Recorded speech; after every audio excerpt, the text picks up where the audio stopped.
এই চট্টগ্রামের জমিন থেকে সিপাহী বিপ্লব থেকে শুরু করে প্রতিটা আন্দোলন সংগ্রাম এই চট্টগ্রাম থেকে কিন্তু নেতৃত্ব দেওয়া হয়েছে। এটা তাদের বাপ দাদার বানিয়ে ফেলেছে। আগের সরকার যেভাবে নিজেদের দেশ নিজেদের বাপ দাদার দেশ হিসাবে এই দেশকে পরিচালিত করতে চেয়েছে, এই জন্য কাপড় নেওয়ার সময় পায়নি তারা। একইভাবে তাদের এই অবস্থা হবে।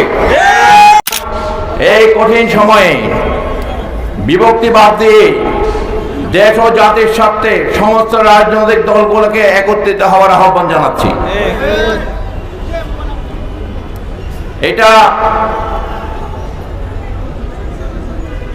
বানরের পিঠা ভাগাভাগির দেশ না।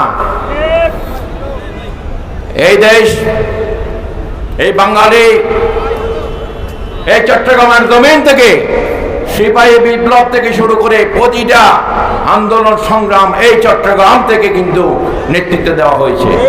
এই দেশের স্বাধীনতা সংগ্রামের নেতৃত্ব এই চট্টগ্রাম থেকে এসেছে। সুতরাং বর্তমান যে কঠিন অবস্থা, বিচারালয়ে যেখানে বিচারকরা নিরাপদ না, বিচারকদের বাড়ি ঘরে তাদের পরিবাররা যেখানে নিরাপদ না, তাহলে যারা এই দেশে এখনো বলতে চায়, বর্তমান যারা দায়িত্বে আছেন যে এই দেশের আইন শৃঙ্খলা বাহিনী, আইন শৃঙ্খলা ব্যবস্থা খুব সুন্দরভাবে চলছে, এগুলা পাগলের প্রলাপ ছাড়া কিছু না। এখানে দেখা যায় বর্তমান অন্তর্বর্তীকালীন সরকারে কিছু লোক প্রবেশ করেছে যাদের এই দেশের কোনো এই দেশের নাগরিকও না, আবার এই দেশের প্রতিনিধিত্ব করারও কোনো তাদের অভিজ্ঞতা নাই। অল্প পানির মাছ বেশি পানিতে পড়লে যে অবস্থা হয়, আমরা তাদেরকে দেখতে পাচ্ছি তাদের আচরণে। দেশটা তাদের বাপ দাদার বানিয়ে ফেলেছে। আগের সরকার যেভাবে নিজেদের দেশ নিজেদের বাপ দাদার দেশ হিসাবে এই দেশকে পরিচালিত করতে চেয়েছে, এই জন্য কাপড় নেওয়ার সময় পায়নি তারা। একইভাবে তাদের এই অবস্থা হবে। সুন্নিদেরকে খেপাবার চেষ্টা করবেন না।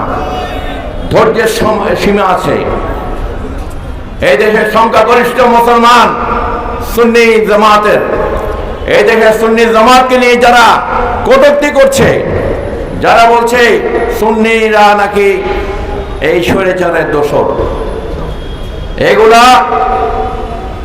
এগুলা ওই কলা চোরকে বলা হয় এই ঠাকুর ঘরে কে বলে আমি কলা খাই না। যাদেরকে বৈষম্যের কথা বলে, লুটপাটের কথা বলে, যারা এখন বর্তমানে সরকারের মধ্যে এসে লুটপাট করছে, কলা আগের সরকারের চেয়ে তারা আরো বেশি খাইতেছে। এই বানরের পিঠা ভাগাভাগি করে এই দেশে যারা বিগতভাবে যারা গেছে তাদের বিচার হয়েছে।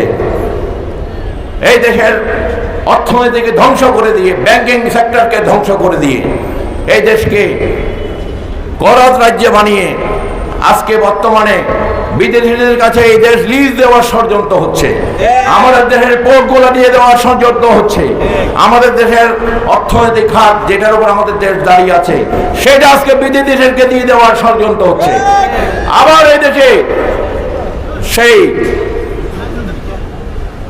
যাদেরকে আমরা দাঁড়িয়ে এই দেশ থেকে দৌড়ানি দিয়েছি, সেই ব্রিটিশ বিরোধী আন্দোলনে এই দেশের মানুষ যাদেরকে এই দেশ থেকে বিতাড়িত করেছে, আবার তাদেরকে এই দেশে ঢোকানোর চেষ্টা হচ্ছে। বাঙালিরা ঘুমিয়ে থাকলেও কিন্তু জেগে থাকে। তারা যদি একবার জেগে ওঠে, তারা জানে তারা অনেকেরই মাথার উপর তুলতে পারে, আবার মাটিতে আছাড় দিয়ে ফালাইতে পারে।